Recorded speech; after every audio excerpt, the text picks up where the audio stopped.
of Sandy and Dean, and Chia, Frank, and Lorraine, Rebecca and Ryan, Stephen, family and friends. At this hour of sorrow, sadness, and grief, we reach to the depths of our being for wisdom and for strength. Aware of life's many bounties, we know all too well of its struggles and its storms, and the calm and peace that death ultimately brings. In this moment of parting from Betty Calm, we are grateful for the years that have been granted to her. Let consolation and strength come to her grieving family and friends, and may time enable them to triumph over their present sorrow. In the Jewish tradition, we are bidden to turn to the well springs of our faith, to the sacred literature of our people, there to find a modicum of wisdom, perhaps a measure of strength, to help us face what we all must face, and that is, of course, our own mortality. Times such as these, we come face to face with the reality that we rather not acknowledge. That each one of us is a finite being, and the time will come for each of us and those we love. Kind of helps us put in perspective what really matters in life, and helps us to think about the meaning of our lives.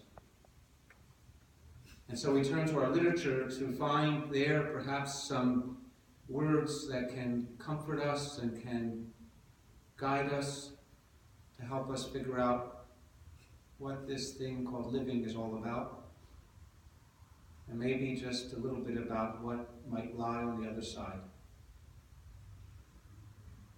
what we call life eternal.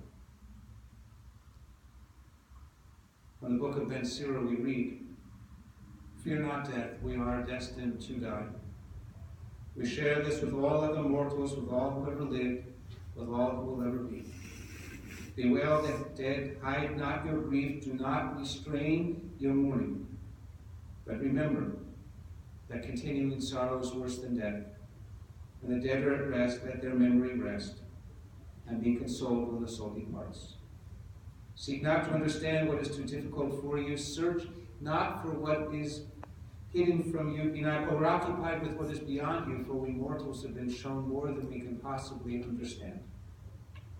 As a drop of water in the sea, as a grain of sand upon the shore, are man's few days in eternity. The good things in life last but a while, but a good name endures forever."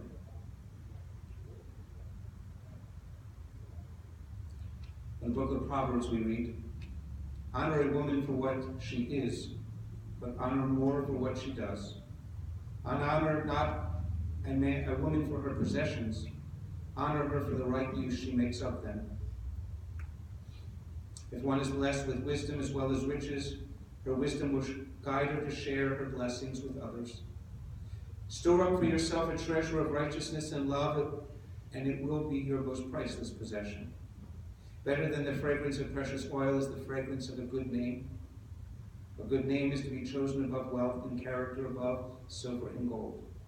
There are 3 crowns, we are told: the crown of learning, the crown of priesthood, and the crown of royalty, but the crown of a good name exceeds them all.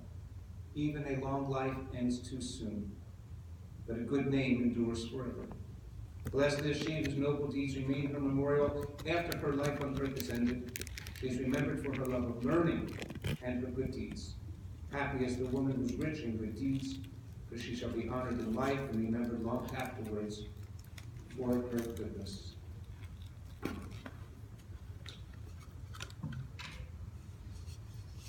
In the book of Ecclesiastes we read, "To everything there is a season, and a time to every purpose under heaven. A time to be born, a time to die. A time to plant and a time to pluck up that which is planted. A time to kill and a time to heal. A time to break down and a time to build up. A time to weep and a time to laugh. A time to mourn and a time to dance. a time to cast away stones and a time to gather stones together, a time to embrace and a time to refrain from embracing, a time to seek and a time to lose, a time to keep and a time to cast away, a time to rend and a time to sow, a time to keep silence and a time to speak, a time to love and a time to hate, a time for war and a time for peace, a time to be born and a time to die.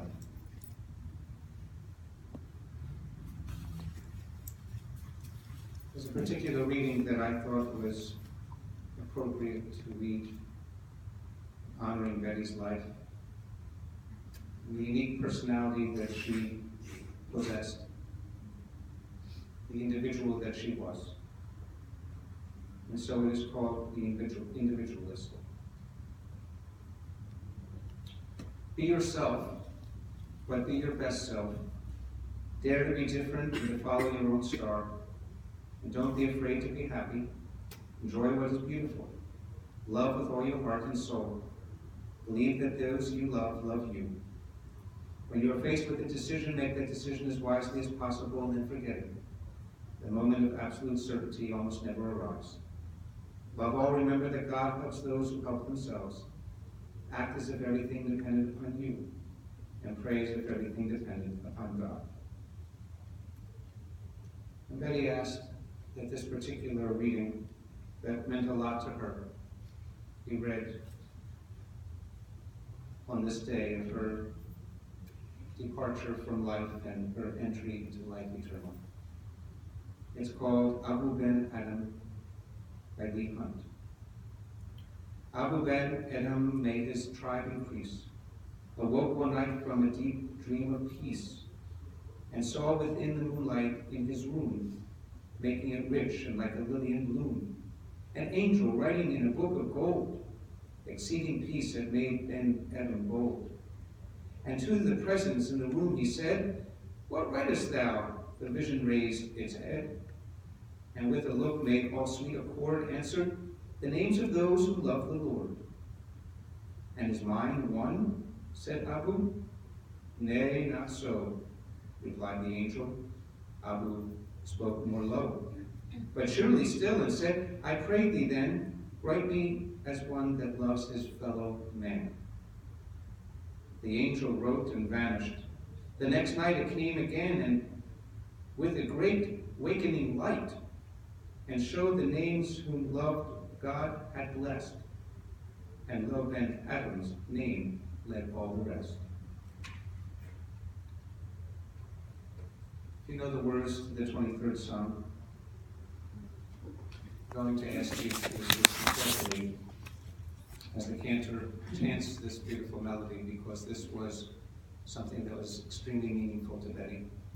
In fact, she kept with her on her person the actual words of the 23rd Psalm, which I'll ask you to read with me in English after the cantor chants it now in Hebrew.